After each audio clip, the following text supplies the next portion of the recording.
Once again, welcome to the online lecture series of Fundamental of Power Electronics. In last lecture, I taught you what is depletion type of MOSFET. Today we will see what is enhancement type of MOSFET. Let us see, first we will see what is the constructional difference between enhancement type of MOSFET and depletion type of MOSFET. सर्वप्रथम आपण मॉस्फेटचे जे काही दोन type आहे, enhancement type आणि depletion type of MOSFET, यांच्यामधला constructional difference बघू.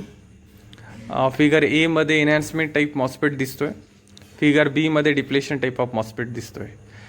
Enhancement type of मॉस्फेटमध्ये कळतंय की there is no physical channel, because why, जर तुम्ही बघितलं की मध्ये पी रिजन आहे आणि वरती आणि खाली दोन एन रिजन आहेत, म्हणजेच ड्रेन टू सोर्स इलेक्ट्रॉनला जो काही चॅनल आहे ते ऑलरेडी कन्स्ट्रक्शनमध्ये अवेलेबल नाही आहे एनहान्समेंट टाईपमध्ये. आणि जर तुम्ही डिप्लेशन टाईप ऑफ मॉस्फेटमध्ये जर बघितलं, ड्रेन टू सोर्स टर्मिनल बघा, पूर्णपणे एन चॅनल जे आहे तिथे अवेलेबल आहे. त्यामुळे काय होतं, डिप्लेशन टाईप ऑफ मॉस्फेटमध्ये जसं तुम्ही drain to source voltage apply करता, करंट विल इमिजिएटली स्टार्ट्स. कुठे? डिप्लेशन टाईपमध्ये. लक्षात घ्या की जे ऑलरेडी आपण लास्ट व्हिडिओमध्ये बघितलं आहे. पण एनहान्समेंट टाईप ऑफ मॉस्फेटमध्ये लक्षात घ्या काय आहे, दोन एन टाईप रिजनमध्ये पी टाईप ऑफ रिजन आहे, त्याच्यामुळे त्यातून इलेक्ट्रॉन फ्लो सहजासहजी होत नाही. आता पहिला आपण मुद्दा बघतोय बघा. First point is enhancement type of MOSFET consist of P type substrate with two heavily dope N plus region as shown in figure A. Second point is construction of enhancement type of MOSFET show that it has no physical channel. ते कन्स्ट्रक्शनमध्येच लक्षात येतं आहे की तिथे depletion टाईपसारखा direct channel available नाही. का? कारण की मध्ये पी रिजन डिफ्यूज केलेलं आहे. Third point is get terminal is isolated from the substrate bye thin oxide layer SI2 layer. आणि तुमच्या लक्षात येत आहे की गेट हा SI2 लेयरने आयसोलेट केलेला आहे, same as a depletion layer. Same as a depletion type of MOSFET. Depletion type of मॉस्फेटमध्ये सुद्धा गेट काय असतो, आयसोलेट असतो. आणि एनहान्समेंट टाईपमध्ये सुद्धा गेट हा SI2 लेयरने आयसोलेट केलेला आहे.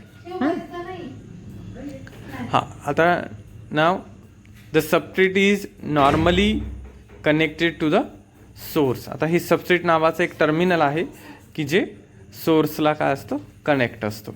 नाव most important thing is that, see what is a constructional difference between depletion type of MOSFET and enhancement type of MOSFET.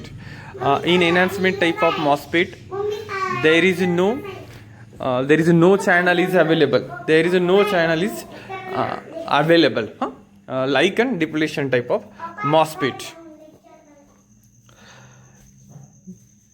That's why most of the times what happening,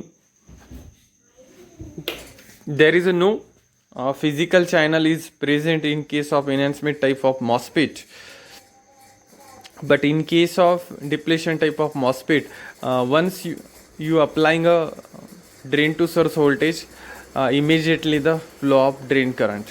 Okay, now the working principle of enhancement type of MOSFET. See, जसं आपण depletion type of मॉस्फेटचं working principle बघितलं आहे की ज्यावेळेस VGS 0 volt असेल, ज्यावेळेस VGS positive volt असेल आणि ज्यावेळेस VGS इज निगेटिव्ह व्होल्टेज असेल. लास्ट व्हिडिओ बघा डिप्लेशन टाईप ऑफ मॉस्फेटचा. But for your kind of information, enhancement type of मॉस्फेटचं आपण कन्स्ट्रक्शन बघितलं की दोन एन टाईप ऑफ रिजनमध्ये मध्ये एक पी टाईप ऑफ रिजन काय केलं जातं, डिफ्यूज केलं जातं. त्यामुळे बघा, first point is when gate to source voltage is 0, VDS supply tries to force the free electron from source to drain. जसं आपण गेट टू सोर्स ह्या 2 टर्मिनलवरती 0 व्होल्टेज अप्लाय करतो, तर काय होतं लक्षात घ्या. जे ड्रेन टू सोर्स व्होल्टेज आहे, 3 टर्मिनल असतात मॉस्फेटला, गेट, सोर्स आणि ड्रेन. आता गेट टू सोर्स व्होल्टेज 0 ठेवला आहे, पण त्याच वेळेस आपण ड्रेन टू सोर्स VDD नावाचा सप्लाय दिला. मग तो काय प्रयत्न करेल की N टाईप ऑफ रिजनमधल्या काही फ्री इलेक्ट्रॉनला फोर्स करून मूव्ह करण्याचा प्रयत्न करेल.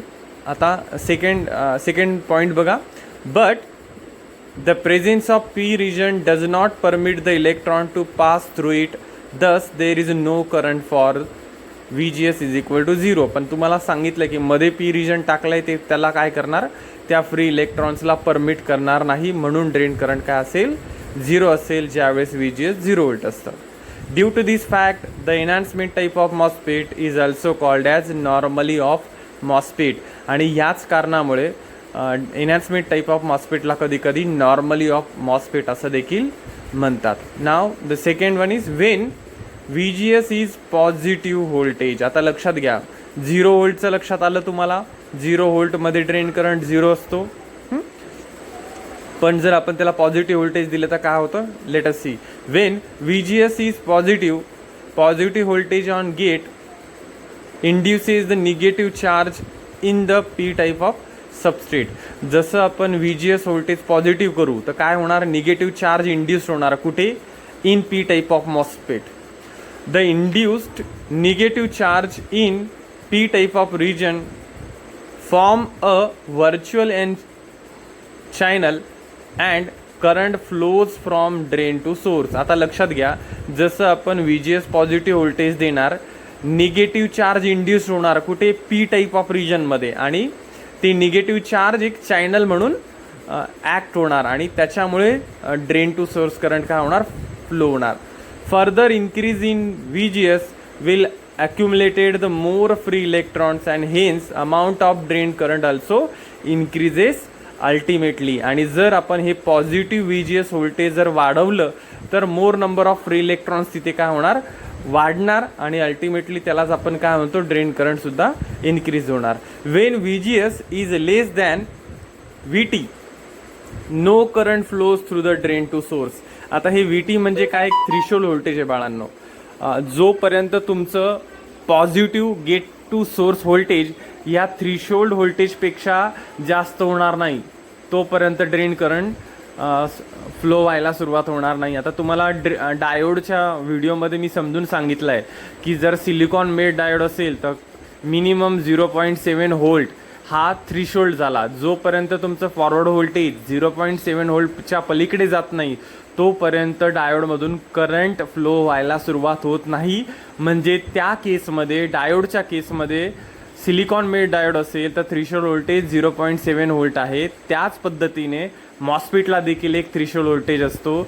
जोपर्यंत तुमचं gate to source positive voltage त्या थ्रीशोल्डपेक्षा जास्त होत नाही तोपर्यंत ड्रेन करंट फ्लो होत नाही.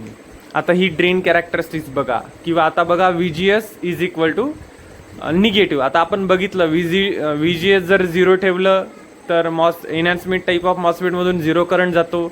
जर VGS पॉझिटिव्ह ठेवलं तर काय होतं, चॅनल एक व्हर्च्युअल चॅनल तयार होतं आणि ड्रेन करंट स्टार्ट होतं. जर VGS निगेटिव्ह ठेवून काही फायदाच नाही आहे का, कारण की enhancement type of MOSFET is always operated with positive gate to source voltage only. का, कारण की निगेटिव्ह दिलं तर P टाईप सबस्ट्रेटमध्ये कोणते चार्ज इंड्यूस होणार, पॉझिटिव्ह, आणि मध्ये पॉझिटिव्ह चार्ज इंड्यूस्ड होऊन काहीच फरक पडणार नाही, कारण की चॅनलच क्रिएट होणार नाही. चॅनल कशामुळे P टाईपमध्ये निगेटिव्ह चार्ज तयार झाल्याने चॅनल तयार होतं. P टाईपमध्ये पॉझिटिव्ह चार्ज तयार होऊन चॅनल तयार होणार नाही, आयसोलेशन ब्रेक होणार नाही. Okay, now drain characteristics of enhancement type of MOSFET. आता ही ड्रेन कॅरेक्टरिस्टिक्स बघा, एक्स ॲक्सिसवर VDS आहे, त्याला आपण voltage between drain to source terminal असं म्हणतो. एक्स ॲक्सिसवर ID आहे, त्याला ड्रेन करंट असं म्हणतोय. VGS बघा, the voltage between gate to source, आणि एक VT आहे, त्याला म्हणतात threshold voltage. Now this graph indicates that when VGS is equal to the threshold voltage, the drain current will be start flowing through the MOSFET. म्हणजे ज्या वेळेस तुमचं VGS gate to source voltage minimum किती पाहिजे, threshold इतकं पाहिजे, त्यावेळेस current काय होतो, मॉस्फेटमधून फ्लो व्हायला सुरुवात होतो. आणि जर तुम्ही VGS म्हणजे positive gate to source voltage जर इन्क्रीज करत गेला, बघा VGS is equal to 4 volt, ग्राफमध्ये बघा VGS is equal to 4 volt, VGS equal to 5 volt, VGS equal to 6 volt, in that case your drain current will be increasing. Now see this diagram, this diagram indicates working principle of enhancement type of MOSFET. तुम्हाला डायग्राममध्ये दिसतंय की positive VGS voltage जर दिलं तर काय होतं, gate टर्मिनलवरती positive charge induce होता आणि त्याच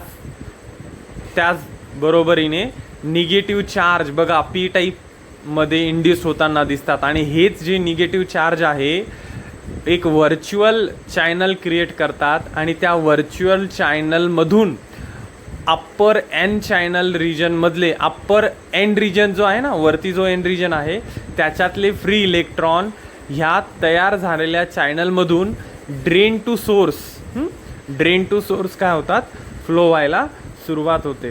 तर अशा पद्धतीने basically the enhancement type of MOSFET work होतो. VGS निगेटिव्ह देऊन काय होईल लक्षात घ्या, जर आता हे VGS इथे पॉझिटिव्ह दाखवलं आहे डायग्राममध्ये, पण जर हेच टर्मिनल व्होल्टेज जर आपण उलटं केलं तर गेटवर काय होणार, गेटवरती निगेटिव्ह चार्ज इंड्यूस होणार आणि P टाईप रिजनमध्ये कोणते होणार, पॉझिटिव्ह चार्ज इंड्यूस्ड होणार. गेटवरती निगेटिव्ह आणि मध्ये पॉझिटिव्ह, आणि पॉझिटिव्ह चार्ज P टाईप रिजनमध्ये इंड्यूस्ड होऊन कोणत्याही प्रकारचं चॅनल क्रिएट होत नाही आणि there is no chance to flow of current. That's why we are not applying a negative VGS in case of enhancement type of MOSFET. आणि त्याचमुळे ह्या मॉस्फेटला कधीकधी नॉर्मली ऑफ मॉस्फेट असं देखील म्हणतात. Okay, the remaining part we will see in next session. Thank you very much.